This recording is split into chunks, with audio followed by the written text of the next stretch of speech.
Hi everyone and welcome back to the channel. Happy Pride Month, y'all. Happy Pride Month, everyone. Yay! We're going to be painting the street in a sea of colors. You know, the rainbow flag will be flying high and the street will be all the colors of the wind.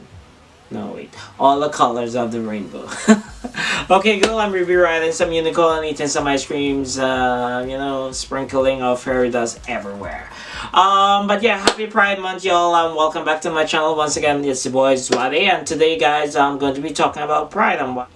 Now, I'm just happy to be able to go out there and celebrate Pride with with all the other members of the LGBTQ community out there. You know, given all the progress that were made, over the past of just the last 10 years, but most all the progress that were made over the last 50 years in terms of just fighting for equality, equal right, equal treatment under the eyes of the law, just fighting for recognition and acceptance, just fighting for protection against victimization and discrimination in the workplace, in our schools, in our hospitals. It's just so amazing to see that, as a gay, Caribbean, black guy, the fact that I can come out as being gay and not have that affect my employment opportunities. The fact that just a few years ago, if you had asked me about eventually getting married to a guy, I would have told you it's a pipe dream. And now I'm very hopeful that one day I can actually live that dream now, because of the fact that marriage equality is now passed all across the land. I know there's a lot of progress that we need to make in terms of getting it internationally and all around the world, but we're not letting perfection be the enemy of the good, and we're taking the victories where we get it, but at least still moving forward as we march ahead. One thing too that we could really celebrate is the fact that at some point in time where as a gay guy I won't be able to go to the hospital and give blood, but now they made changes to that rule, and we are treated equally in terms of the hospital, so that we can help brothers and sisters all around the world, all across the country. And the fact that once again the hospital who are said to be there to help and protect us and treat us and get us healthier, well, part of the problem in terms of the stigmatization and victimization of gay men in the 80s, in the 70s and the 80s, that led to the HIV/AIDS pandemic. But now in that span of 30-40 years, are living healthier, stronger, better, successful life even with HIV. We now have a drug, PrEP, where it could help prevent us from getting HIV and reduce the rate of transmission. And it's so amazing to see how that transition just happened just in my lifetime. That's really something to be thankful for. Also just being able to celebrate who I am. Learning to accept myself as 14 and live comfortably within my own skin, and learning to ensure that people first see my personality and not my sexuality. And that really helped me grow as a guy and as a gay guy.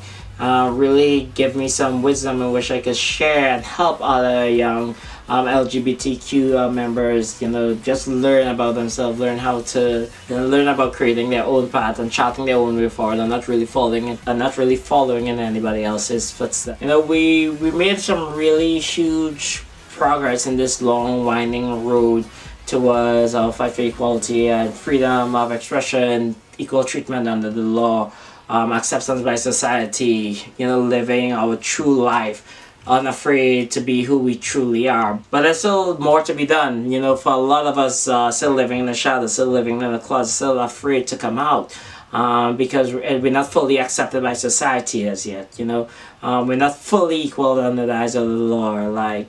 A lot of LGBTQ youths are still committing suicide at a high rate. That being LGBT is not about sexuality, but it's about who we are innately in ourselves, and it's something that we can't change. So we need to just help people, help educate the wider public in terms of what it actually means to be LGBTQ. Because most of it is just ignorant. People only know what they would have learned from in terms of in church or just growing up and social upbringing. And once you expose them and once you guide them and help educate them what it actually is to be LGBTQ, get a better understanding and accepting and actually championing some of the same causes that we're fighting for. we still need to fight in terms of the discrimination that happens within our own community. One segment, mostly gay guys, are typically treated as being at a higher level than everybody else is, but we need to ensure that that's wiped out, that nobody is better than anybody. Gay guys are not better than lesbians, are not better than trans folks, are not better than bad guys. Just recognizing some of our own innate biases and unconscious biases within our own community and within our own culture, and being able to recognize those things and fix it. And even on like just the race aspect of it, white gay guys look upon better at a high standard than black or Asian gay men.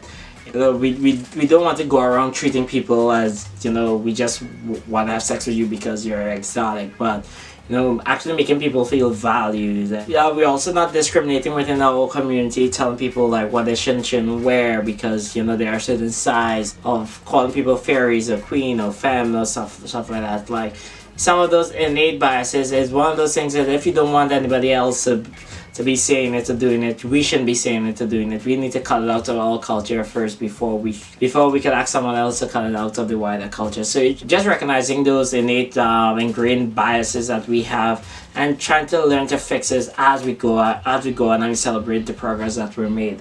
As we call for the media to be more representative of the wider society, to be more inclusive in terms of people within the LGBTQ community, we ourselves need to be more inclusive in terms of our own media, and we need to actually be charting that path forward, represent what we want other people to see. We need to be that truth, that light, that justice, that equality that we're fighting for.